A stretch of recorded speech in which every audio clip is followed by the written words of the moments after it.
কুরআনুল মাজিদ সংকলন করেছেন, একত্রিত করেছেন হযরত উসমান রাদিয়াল্লাহু তাআলা আনহু। ওনার শাসন আমলে মহানবীর উফাতেরও প্রায় এক যুগ পরে, প্রায় এক যুগ। এই যে কোরআনের সংকলন হইল, কিন্তু তার আগেই আল্লাহর হাবিব বলছে কিতাব আল্লাহি, কিতাব আর কোরআন এক নয়। কিতাব এক জিনিস, কোরআন আরেক জিনিস। এটা আমার কথা না, কোরআনের কথা। কোরআন বলতেছে আমি এই কিতাবের মধ্যে কোরআনকে সংরক্ষণ করে রেখেছি, কিতাবের মধ্যে কোরআন থাকে, আমি এই কিতাবের মধ্যে কোরআনকে সংরক্ষণ করে রেখে দিয়েছি। আবার সূরা বাকারায় বলতেছে কি, আলিফ লাম মিম যালিকাল কিতাব লা রাইবা ফি। আলিফ লাম মিম, আলিফ লাম মিমটাই হচ্ছে কিতাব। কোনটা কিতাব? আলিফ লাম মিমটাই হচ্ছে কিতাব। জালিকাল কিতাব, ওইটাই কিতাব। হাজাল কিতাব বলে নাই, এইটা কিতাব বলে নাই, বলছে জালিকাল কিতাব, ওইটাই কিতাব। লা নাই রাইবা ফি, কোনো সন্দেহ। হুদাল্লিল মুত্তাকিন, মুত্তাকির জন্য কিতাব হচ্ছে হেদায়েত। হুদাল্লিল ইনসান বলে নাই, হুদাল্লিল নাস বলে নাই, হুদাল্লিল জিন বলে নাই, হুদাল্লিল মালাইক বলে নাই, হুদাল্লিল আলবাব বলে নাই, হুদাল্লিল আমানু বলে নাই, বলছে হুদাল্লিল মুত্তাকি, মুত্তাকির জন্য হেদায়েত। কি? আলিফ লাম মিম নামের যে কিতাব, এই কিতাব আর কোরআন দুইটাই নূর। কিতাব আর ইতরাত কখনো আলাদা না, কোরআন আর কিতাব এইটাও কখনো আলাদা না। কারণ আপনি কেন ইতরাত বংশ রাখা হলো? বংশের জন্য রাখা হলো। দেখেন, কোরআনের ভাষাটা হচ্ছে আরবি, কোরআন হচ্ছে নূর, কোরআনের ভাষা হচ্ছে আরবি। এই আরবি কোরআনে একটা সূরা আছে, সূরা ইখলাস। আমরা প্রত্যেকেই পড়ি না? কুল হুয়াল্লাহু আহাদ। কুল বলে দিন আল্লাহু আহাদ। আল্লাহ হচ্ছে একক, অখণ্ড, অদ্বিতীয়, স্বয়ংভূ সত্তা। যা আছে সবই আল্লাহ, আল্লাহর বাহিরে কিছুই নাই। লা শারীকা লাহু ওয়াহদাহু লা শারীকা লাহু, তিনি এক, লা শারীকা লাহু, তাহার বাহিরে, তার শরীকের বাহিরে কিছুই নাই। এই আমাদের সমাজে ভুলের কারণেই নাস্তিক্যবাদের জন্ম হয়। কারণ তারা আল্লাহকে এক হিসাবে মানে, কিন্তু একক হিসাবে মানে না। আহাদ রূপে মানে না, ওয়াহেদ রূপে মানে সব জায়গায়, কিন্তু আহাদ রূপে মানে না। আহাদ হচ্ছে একক, ওয়াহেদ হচ্ছে এক। আহাদ সবার সাথে মিশে আছে, ওয়াহেদ সবার সাথে থাকে না। ওয়াহেদ সুপ্রিম, ওয়াহেদকে দেখা যায় না। আহাদের সাথে, ওয়াহেদের সাথে কথা হয় না, আহাদের সাথে কথা বলি। এর জন্য বলছে কুল হুয়াল্লাহু আহাদ, তুমি দেখতে শিখো অখণ্ড, অদ্বিতীয়, স্বয়ংভূ সত্তাকে তোমার সাথে আষ্টে পৃষ্ঠে গিরায় গিরায় বেঁধে রাখা হয়েছে। তুমি দেখতে শিখো, এইটাই হচ্ছে তৌহিদের সবচেয়ে বড় ডাক। এর জন্য আগে জয়বমণি থেকে বলা হয়েছে আরবের বুকে একজন মহাপুরুষ আসবে, তার নাম হবে, তিনি আব্দুল্লাহর বেটা, তার পিতার নাম হবে আব্দুল্লাহ, তার নাম হবে মুহাম্মদ সাল্লাল্লাহু আলাইহি ওয়াসাল্লাম। তিনি কুল হুয়াল্লাহু আহাদের বাণী নিয়ে আসবে, এই আহাদের বাণী নিয়ে আসবে, আহাদের ডাক নিয়ে আসবে। আল্লাহুস সামাদ, আল্লাহ হচ্ছে মহা নিরপেক্ষ। আল্লাহ কি? আহাদ, আল্লাহ নিরপেক্ষ, আল্লাহ একক, আল্লাহ নিরপেক্ষ। এখন আপনারা সবাই জানেন, সারা জীবন মানুষ শুনছে যে আল্লাহ কি? আল্লাহর শরীক কেউই নাই। আল্লাহর শরীক হইব কই থেকে? আল্লাহ ছাড়া কিছু থাকলে তো শরীক হইব। লা মাউজুদা ইল্লাল্লাহ, আল্লাহ ছাড়া কোনো কিছুর অস্তিত্ব নাই। ওয়াহদাহু লা শারীকা লাহু, তিনি এক, তার শরীকের বাহিরে কিছুই নাই। আল্লাহর শরীকের বাহিরে যদি একটা ধূলিকণাও থাকে তাও সে আল্লাহ থেকে আলাদা হইল, হোক সে যতই ক্ষুদ্র যতই ছোট। সে যদি বলে আমি আল্লাহ থেকে আলাদা, তখনই দুই হারায়া যায়। দুইয়ের অস্তিত্ব নাই, একের অস্তিত্ব, দুইয়ের কোনো জায়গা নাই। দুই আছে কোথায়? আমার দৃষ্টিতে, আমার মনে, আমার অন্তরে। আর এই দুইয়ে থাকাটাই হচ্ছে শিরক। দুই মানেই শিরক। শিরক কাকে বলে? দুইয়ের অবস্থানকে শিরক বলা হয়, আর একের অবস্থানকে বলা হয় তৌহিদ। তৌহিদ শব্দের অর্থ হচ্ছে একাত্মবাদ। দুইয়ের কোনো স্থান তৌহিদে নাই। আর দুই থাকলে সেখানে তৌহিদ থাকে না, আর তৌহিদ যেখানে আছে সেখানে দুই থাকে না। এর জন্য আল্লাহ যেখানে আছে সেইখানে কামনা ইয়ানি শয়তান, খান্নাস, মারদুদ থাকতে পারে না। আর যেখানে কামনা আছে, শয়তান আছে, সেইখানে আল্লাহ থাকে না।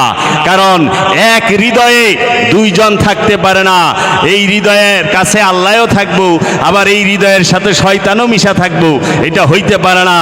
এর জন্য রব্বুল আলামিন সূরা মুমিনের 7 নম্বর আয়াতে বলেছেন, ওয়াকালা রাব্বুকুম উদুনি আস্তাজিব লাকুম। সুতরাং তোমাদের রব বলিলেন, ফাকালা রাব্বুকুম, তোমাদের রব বলিলেন, উদুনি, আমাকে একা ডাকো, আস্তাজিব লাকুম, সঙ্গে সঙ্গে জবাব দেব। শর্ত হলো একা ডাকা। আল্লাহকে ডাকতে হবে, রবকে ডাকতে হবে, সেই শর্তটা হচ্ছে একা। দুইয়ে ডাকলে হবে না, দুইয়ে ডাকলে জীবনে উত্তর পাওয়া যাবে না। এখন আমরা একা ডাকতে পারি? আমরা তো সবাই রবেরে ডাকি, আল্লাহরে ডাকি না? আমরা জিকির করি না, আল্লাহ আল্লাহ আল্লাহ, কিন্তু আল্লাহ তো জবাব দেয় না। কি যাবে? কিন্তু আল্লাহ তো প্রতিশ্রুতি দিছে, ওয়াদা করছে যে তুমি আমাকে একা ডাকো, সঙ্গে সঙ্গে ডাকের জবাব পাবা। সেই জবাবটা কি? সঙ্গে সঙ্গে জবাব পাবা। কিন্তু আমরা সারা জীবন ঘরের দরজা বন্ধ কইরা, জানলা বন্ধ কইরা, বউ পোলা পানরে আলাদা কইরা, আমরা এমনও আছে যে ঘর ছাইরা আমরা মসজিদে গেছি, মসজিদের ভিতরে বইসা আমরা জিকির করতেছি, কিন্তু আল্লাহ রাব্বুল আলামিন বলেও না, ওই জাবের, ওই রহিম, ওই করিম, কি কস ডাকসকে। সারা জীবন ডাকতে ডাকতে চুল দাড়ি পাইকে গেল, কিন্তু আল্লাহ একদিনও উল্টা জবাব দিল না। এখন আমাদের একটা আশ্বাস দেয়, ভাই এই জন্মে মানে দুনিয়ায় না পাইলেও জান্নাতে পাইবে, মানে আশার কিন্তু শেষ নাই। কিন্তু আল্লাহ তো কয় নাই যে আমি তোমার সাথে জান্নাতে সাক্ষাৎ করো। আল্লাহ বলছে তুমি ডাকার সাথে সাথে জবাব পাবা। কেন জবাব পাই না? আমি কি একা? কখনোই না, আমি কখনোই একা না। আমাকে দেখতে দেখা গেলে কি বই পায়ের তলা থেকে মাথার চাঁদি পর্যন্ত আমি একা দাঁড়িয়ে আছি। আমাকে দেখা গেলে কি হবে? একটা রুমের ভিতরে দরজা জানলা লাগায় আমি একা বইসা আছি। আমাকে দেখা গেলে কি হবে? যে আমি মসজিদের ভিতরে গভীর রাতে একা কান্না করতেছি আর রবকে ডাকতাছি। এই বাহিরের একার কথা আল্লাহ বলে নাই, আল্লাহ বলছে ভেতরের একার কথা। প্রত্যেকটা জিনিসের দুইটা দিক আছে, ও জাহির ওয়াল বাতিন, ভেতর এবং বাহির, ভেতর এবং বাহির। এই ভেতর আমরা সবাই বাহিরেরটা মানি, ভেতরেরটা মানি না। এই দেহে দেখা যায়, দেহের ভিতরে যে প্রাণ আছে, প্রাণকে কি দেখছেন? প্রাণকে কি দেখছেন? না।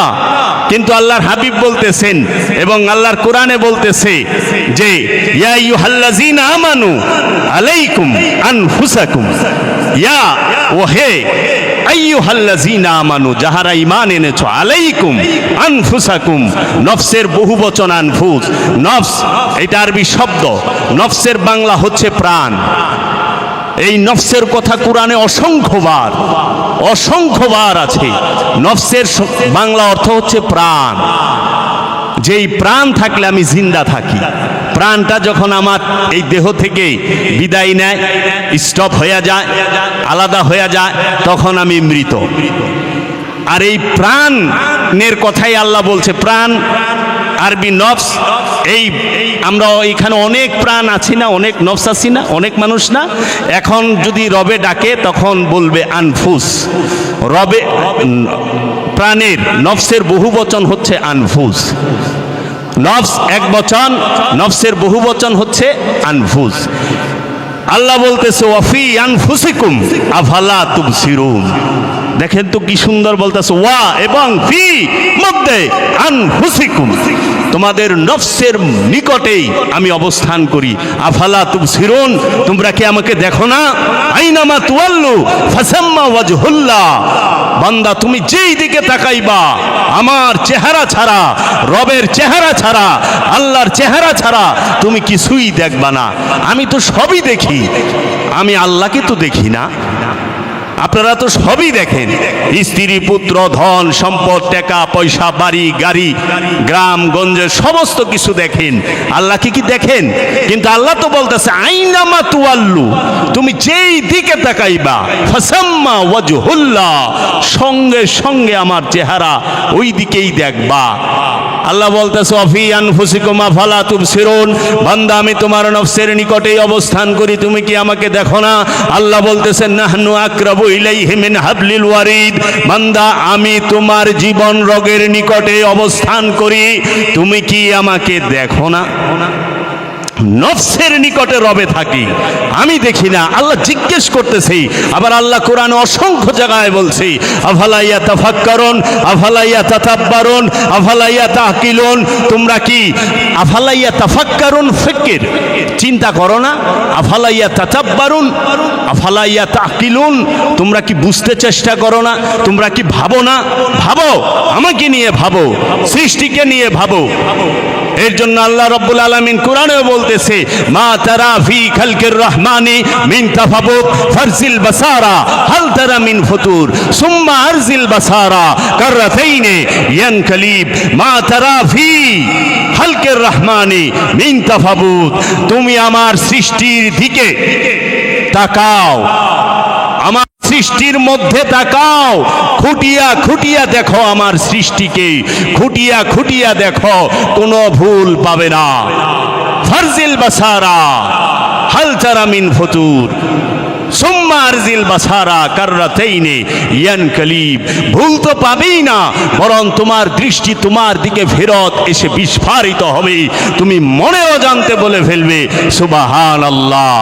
আল্লাহর সৃষ্টিতে কোনো ভুল নাই, ভুল আমার মনে, ভুল আমার হৃদয়ে, ভুল আমার ভেতরে, ভুল আমার বাহিরেও নাই। এই শয়তান রূপী যে খান্নাস রূপী শয়তান, সে প্রতিটা মানুষের অন্তরে থাকে, মনে থাকে, হৃদয়ে থাকে।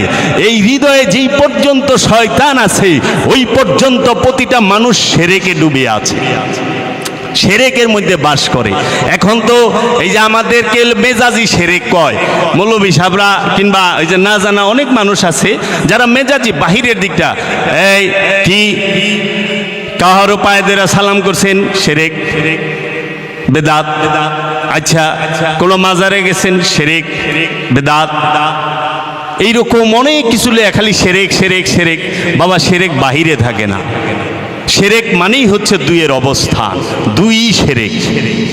দুই থাকলে কখনোই শিরক থেকে মুক্তি পাওয়া যায় না। দুই কি? আমি এবং আমার মনে ভেতরে শয়তান, এই দুই একে আসতে হবে, একের মধ্যে আসতে হবে। এই জন্য কোন এক আল্লাহর ওলি বলছে একে জোয়াম একে পায়াম একে দিদাম দুই চু বদর কর দি আলা ইয়া শমশের তবরিজি, আমি একই খাই একই অবস্থান করি, আমি একই অবস্থান করি, একই খাই একই ঘুমাই একই থাকি, দুই চু বদর কর দি আলা ইয়া শমশের তবরিজি। মাওলানা রুমের পীর বলেছে আমি দুই থেকে অনেক আগেই আলাদা হয়ে গেছি, আমি দুই অবস্থান করি না, আমি একে অবস্থান করি। আর ওই একে অবস্থান করার পরেই মনসুর হাল্লাজ বলে ফেলে আনাল হক, আমি সত্য। কারণ এটা মনসুর বলে নাই, বাবা মনসুর হাল্লাজ বলে নাই, বাবা মনসুর হাল্লাজের নফস বলে নাই, বলেছে কে? স্বয়ং রব্বুল আলামিন, যিনি জাগ্রত হয়ে আছে, যিনি প্রকাশিত বিকশিত হয়ে আছে মনসুর হাল্লাজের মধ্যে, সেই রব্বুল আলামিন বলে ফেলেছে। কিন্তু আমরা দেখতাছি বলছে কে? মনসুর। কিন্তু আল্লাহ কইতেছে কি? আমি এর জন্য কোরআনে আল্লাহ বলতেছে আল্লাহর হাবিবকে, ওমা রামাইতা ইজ রামাইতা ওয়ালাকিন্নাল্লাহ রামা, হে আমার হাবিব, এই কঙ্করি আপনি নিক্ষেপ করেন নাই, আমি আল্লাহ নিক্ষেপ করেছি। সমস্ত সাহাবারা দেখলো যে মহানবীকে যখন শত্রুরা ঘেরাও করে ফেলেছে, চতুর্দিক থেকে মহানবী এক মুষ্ঠ কঙ্করি নিয়ে, ধুলা নিয়ে সামন দিকে নিক্ষেপ করলো, কিন্তু চতুর্দিকের কাফেরদের চোখে গেল। তখন আল্লাহর হাবিবকে আল্লাহ বললেন, আমা রামাইতা ইজ রামাইতা ওয়ালাকিন্নাল্লাহ রামা, হে আমার হাবিব, এই কঙ্করি আপনি নিক্ষেপ করেন নাই, আমি নিক্ষেপ করেছি। এই যে আল্লাহর হাবিব এক হয়ে রয়েছে, আল্লাহ থেকে আল্লাহর হাবিব আলাদা না, আল্লাহর হাবিব থেকে আল্লাহ আলাদা না, আল্লাহর ওলি মহানবী থেকে আলাদা না, মহানবী আল্লাহর ওলি থেকে আলাদা না। এখন শয়তান যে আমার হৃদয় অবস্থান করে, আমি শয়তানকে তাড়াবো কেমনে? কিভাবে তাড়ামো? শয়তানকে মুসলমান কেমনে করুম? খালি শয়তানকে মুসলমান করেন, শয়তানকে মুসলমান করেন, জান্নাতে যাইবেন, জান্নাতে। আর কি করলে জামু, কেমনে জামু, এটা তো আগে কইতে হইব। এখন আস, সর্বপ্রথম কি আমল? না, সর্বপ্রথম হলো ঈমান। ঈমানের পরে হইল আমল।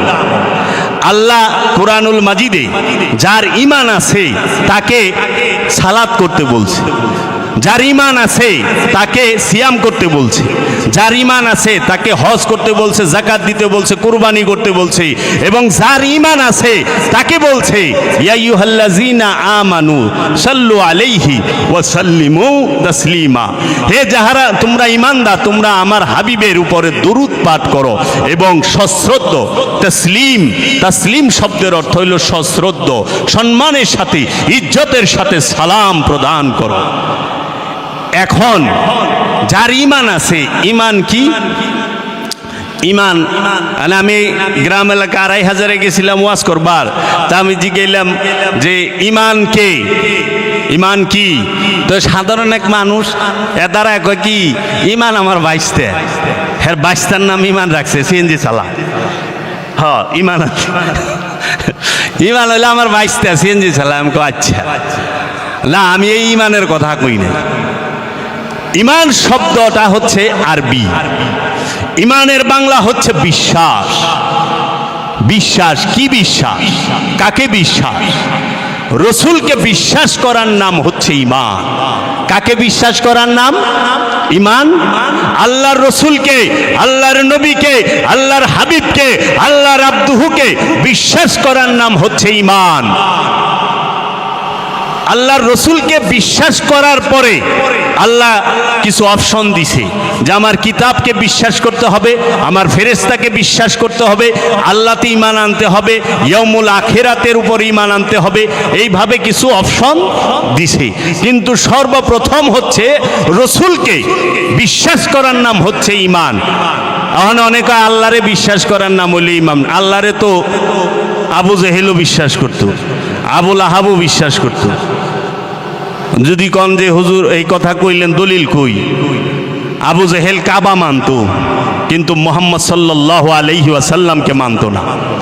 আবু জেহেল কাবা মানত, আবুল আহাব কাবা মানত, আবু জাহেল, আবুল আহাব, এই তাদের বংশরা কাবায় যে হাজিরা আইতো তাদেরকে সেবা করত, কেউরে পানি খাওয়াইতো, কারো হাতে কাবার চাবি থাকতো। এর লেগে কোরআনে আল্লাহ রাব্বুল আলামিন কইয়াও দিছে কাবার চাবি কোমরে রাখনে, আর মানুষের হাজিগো পানি খাওয়ানে কেউ মুমিন হয়ে যায় না। আবু জেহেল যদি কোনো যুদ্ধে যাইতো, আবু জেহেল তার নাম না, আবু জেহেল হচ্ছে তার পদবী, তার সনদ। এই নাম দিছে মহানবী, মহানবী বলছে আবু জেহেল, কিন্তু তোনার আসল নাম হচ্ছে, বাপদাদার দেওয়া নাম হচ্ছে আবুল হেকাম। আবু অর্থ পিতা, হেকাম শব্দের অর্থ হচ্ছে জ্ঞানের, জ্ঞানের পিতা। আরবের মধ্যে জাজিরাতুল আরবের মধ্যে ওই সময় সৌদি আরব, এই হেজাজে মক্কা মদিনার মধ্যে সর্বশ্রেষ্ঠ জাগতিক জ্ঞানে বিদ্যায় সবচেয়ে জ্ঞানী ছিল আবুল হেকাম, আবু জাহেল যার নাম। এর জন্য মহানবী বলছে আপনি তো তো আবুল হেকাম না, আপনি হইলেন আবু জাহেল, আপনি জ্ঞানীর পিতা না, আপনি হইলেন মূর্খের পিতা। আজকে জগৎ এই মূর্খের পিতারই চিনে, কিন্তু সে কইল অনেক বড় ডিগ্রিধারী, সবচেয়ে বড় শিক্ষিত এবং সর্দার ছিল। এই আবু জাহেল সে যদি কোনো যুদ্ধে যাইতো, কাবা শরীফের গিলাফ ধইরা কসম কাইটা যাইতো। আবু জাহেল সাহেবা উকবাদের যে মূর্তি লাত মানাত উজ্জা থবল নিকসু মাকাসু, এরা সব কাবা ঘরের ভিতরে থাকতো, কাবা মানত, কিন্তু জিন্দা কাবা, নূরের কাবা কে মানত না, মহানবীকে মানত না, রসুলকে মানত না, আল্লাহকে মানত। আল্লাহকে মানার নামই শুধু ঈমান নয়, আল্লাহর রসুলকে মানা এবং আল্লাহকে মানার নাম হচ্ছে ঈমান। আল্লাহর রসুলকে নামাই না, আল্লাহর রসুলকে ইজ্জত না করে আপনি আল্লাহকে যতই ডাকেন কোনো লাভ নাই। উদুনি আস্তাজিব লাকুম, ও সঙ্গে সঙ্গে তখনই জবাব দিবে যখন রসুলের নূরে নূরময় হওয়া যাবে। এই মহব্বত, সেটার কি কোনো ধর্ম আছে? ঈমান কি বিশ্বাস? বিশ্বাস কখন আসে? মহব্বত থেকে, প্রেম থেকে আসে বিশ্বাস। ভক্তি, ভক্তি থেকে আদব, ভক্তি থেকেই মহব্বতের পয়দা। মহব্বতের অপর নামই হচ্ছে ঈমান। মহব্বত না থাকলে ঈমান নাই তো। আমি বাংলাদেশে জন্মাইছি, সৌদি আরব থেকে আমার দেশের দূরত্ব প্রায় ৬,০০০ মাইল। আমি জীবনে আল্লাহর হাবিবকে সচক্ষে দেখি নাই। আপনারা কেউ দেখছেন সচক্ষে? না। মা ফাতেমাকে দেখি নাই, মাওলা আলী আলাইহিস সালাতু ওয়াস সালামকে দেখি নাই, মাওলা হুসাইনকে দেখি নাই, মাওলা আলীকে দেখি নাই, মাওলা ইমাম হাসানকে দেখি নাই, এবং হযরত ওয়াইস কারনীকে দেখি নাই, হযরত সালমান ফারসি, আবু যর গিফারি এবং যত সাহাবায়ে কেরাম আছে তাদেরকে আমরা দেখছি সচক্ষে, কিন্তু তাদের প্রতি তো আমাদের মহব্বত আছে। আমরা কি মহানবীর জন্য কাঁদি না? দেখি নাই, কোনোদিন কথা হইল না, শুনলাম না, কিন্তু কাঁদি তো। এইটি মহব্বত। প্রেমের কোনো ধর্ম থাকে না, মহব্বতের কোনো ধর্ম নাই। মহব্বত নিজেই, প্রেম নিজেই, নিজেই ধর্ম। ধর্মে, সকল ধর্মে প্রেম আছে, কিন্তু প্রেমের কোনো ধর্ম নাই। সকল ধর্মে প্রেম আছে, কিন্তু প্রেমের কোনো ধর্ম নাই। প্রেম ছাড়া আমল করবেন কই থেকে? মহব্বত ছাড়া।